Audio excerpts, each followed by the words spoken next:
If it were just a few misplaced banknotes, it wouldn't have needed an explanation. Maybe they had all fallen on the floor, but it felt like the cash was coming from this cat.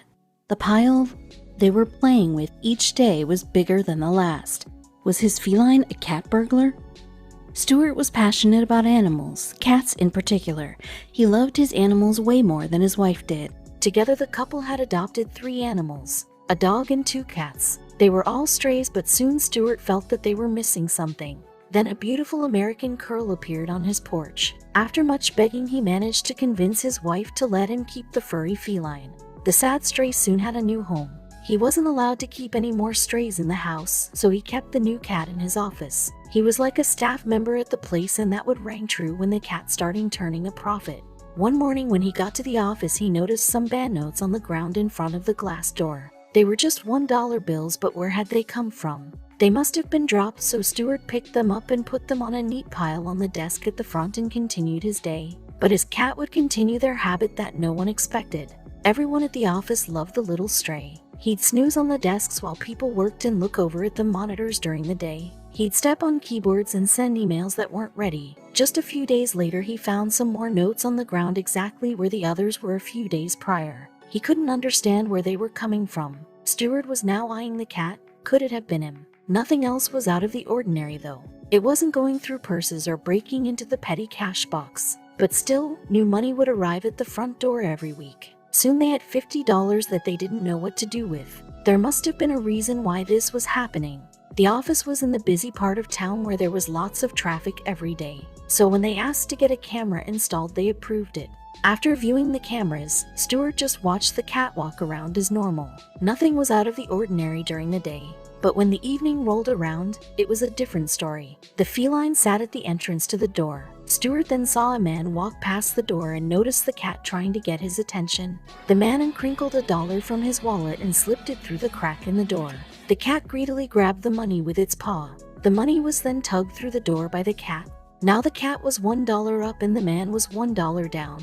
The man grinned at the feline and went on his way. Stewart scratched his head, but things would get even stranger. Stewart had no idea how the game had started, neither did the rest of the staff, who had first shoved in the money to play with the bored kitty. It didn't matter, word of the unique interaction had spread. He soon found people would intentionally come to their office to see if they could be more clever than their purring mascot.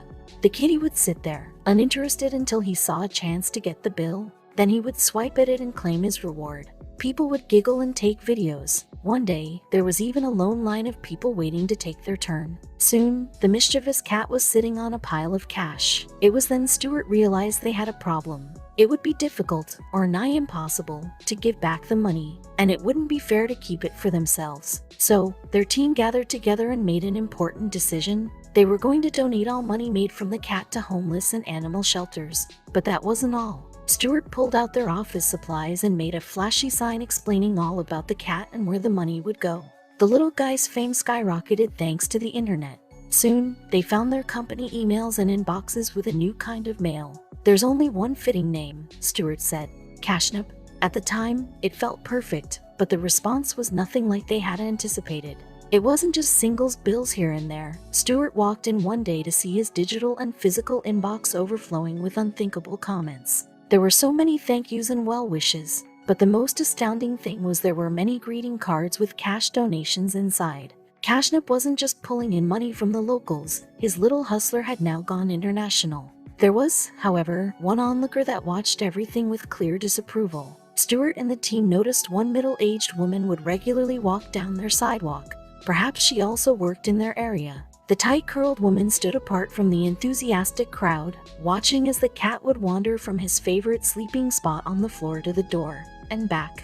The downward turn of her lips made her look like she was sucking on a lemon. Everyone in the work team started to feel uncomfortable. There were so many stories of people stepping in and taking action when they felt something was wrong. Was this lady going to do the same?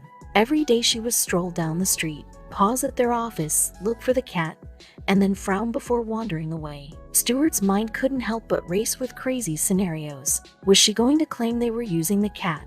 Didn't she realize he was so much better off than on the streets? It only got worse when, one day, she stopped right in front of the window. She pulled out her camera, snapped a photo of Cashnip relaxing on one of their displays, and then reached into her purse. What she pulled out next had the entire office slack-jawed and confused. It was a measuring tape. The woman proceeded to measure the width of the window and jot something down on a piece of paper. She then leaned in, nearly face to face with the kitty, and then suddenly walked away. Stewart sat at his desk, mid-sip of his coffee, and wondering what in the world had just happened. But just when they thought things couldn't get any crazier, something arrived at their office. It was a large box with a handwritten note attached. It was from the woman. It said, "Cats shouldn't have to sleep on a cold floor. If he's going to be working, at least he should be comfortable." Stewart ripped open the box and let out a loud laugh. It turned out the stern woman was not only a cat lover, but she also worked at a furniture company. The measurements and close photos were all for a good reason. She had made a little sofa for the cat to sleep on. It could sit at the front window. But that wasn't all. She had looked close at the cat because she wanted to match the color of the upholstery to the color of Cashnip's eyes. Everyone in the office giggled as they rearranged the front part of the office for the new sofa. Even Cashnip loved it. It also gave them a marvelous idea. They could take this entire thing so much further. It was for charity, so why not go the extra mile? Over the next few weeks, they all went nuts with excitement. They made a dedicated website, all social media accounts, and even got some t-shirts and mugs made to sell, with the proceeds going to the shelters, of course. Soon their media sites had thousands of followers. The team could snap photos of all the gifts and cards and post them online to say thank you. Their little guy continued to snatch money at the door and make everyone smile.